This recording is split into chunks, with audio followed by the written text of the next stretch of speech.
Pada kesempatan ini saya akan mencoba memetakan atau mapping dari kemampuan awal bela negara. Di sini kita mulai dari bela negara. Nilai bela negara dapat dirumuskan menjadi 5. Yang pertama yaitu rasa cinta tanah air. 2. Sadar berbangsa dan bernegara. 3. Setia kepada Pancasila sebagai ideologi negara. Terus yang keempat, rela berkorban untuk bangsa dan negara. Yang kelima, mempunyai kemampuan awal bela negara. Terus di sini saya akan menjabarkan poin dari yang kelima, yaitu di sini saya akan mencoba menjabarkan nilai bela negara. Poin yang kelima yaitu mempunyai kemampuan awal bela negara, yang juga bisa dikatakan sebagai kesiapsiagaan bela negara. Kesiapsiagaan bela negara adalah suatu keadaan siap siaga yang dimiliki oleh seseorang baik secara fisik, mental maupun sosial dalam menghadapi situasi kerja yang beragam yang dilakukan berdasarkan kebutuhan sikap, yang dilakukan berdasarkan kebulatan sikap, yang dilakukan berdasarkan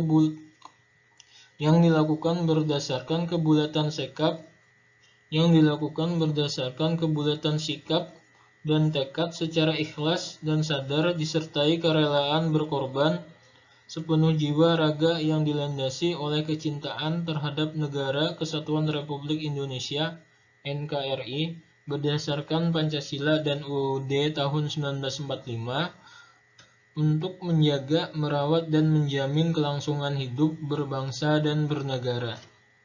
Dari pengertian tersebut, sehingga untuk kesiapan bela negara diperlukanlah yaitu kesiapsiagaan jasmani. Kesiapsiagaan jasmani adalah kegiatan atau kesanggupan seseorang untuk melakukan tugas atau kegiatan fisik secara lebih baik dan efisien. Untuk itu diperlukanlah kesehatan jasmani.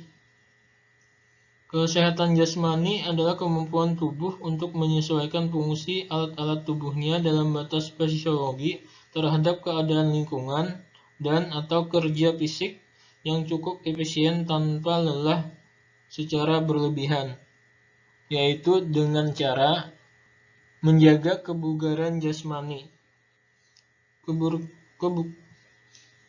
Kebugaran jasmani adalah kemampuan seseorang untuk melakukan pekerjaan atau tugasnya sehari-hari dengan mudah tanpa merasa kelelahan yang berlebihan dan masih mempunyai sisa atau cadangan tenaga untuk menikmati waktu senggangnya dan untuk keperluan yang mendadak. Terus dengan menjaga pola hidup sehat. Pola hidup sehat adalah segala upaya guna menerapkan kebiasaan baik dalam menciptakan hidup yang sehat dan menghindarkan diri dari kebiasaan buruk yang dapat mengganggu kesehatan. Terus jika kesehatan jasmani tidak dijaga, maka akan menimbulkan gangguan kesehatan jasmani seperti faktor psikologis. 2. Penyakit orang kantoran. Terus selain kesiapsiagaan jasmani, juga diperlukannya kesiapsiagaan mental.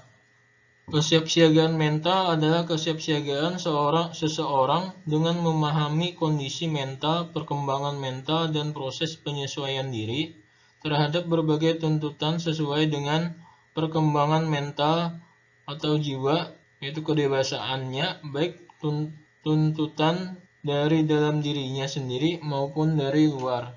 Untuk itu diperlukannya kesehatan mental. Kesehatan mental adalah sistem kendali diri yang bagus sebagai wujud dari kinerja sistem limbik, yaitu cenderung ke emosi, dan sistem kortik prefrontalis cenderung rasional yang tepat, yaitu dengan cara manajemen stres.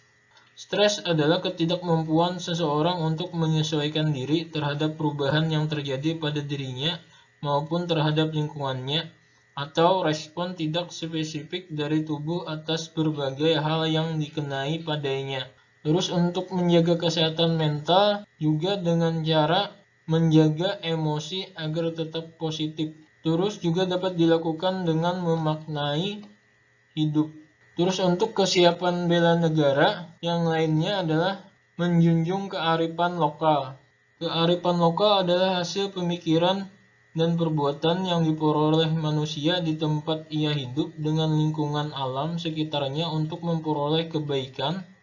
Kearifan lokal dapat berupa upacara, cara, langkah kerja, alat bahan, dan perlengkapan yang dibuat manusia setempat untuk menjalani hidup di berbagai bidang kehidupan manusia. Terus selain menjunjung kearifan lokal juga dengan cara memiliki etika atau etiket dan moral.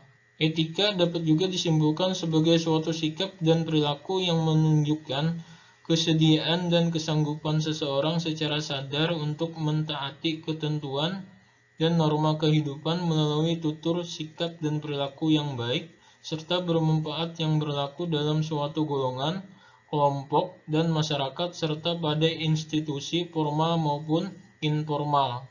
Terus yang dimaksud dengan moral adalah perbuatan, tingkah laku, ucapan seseorang dalam berinteraksi dengan manusia. Ya, sekian penjelasan dari saya. Saya ucapkan terima kasih.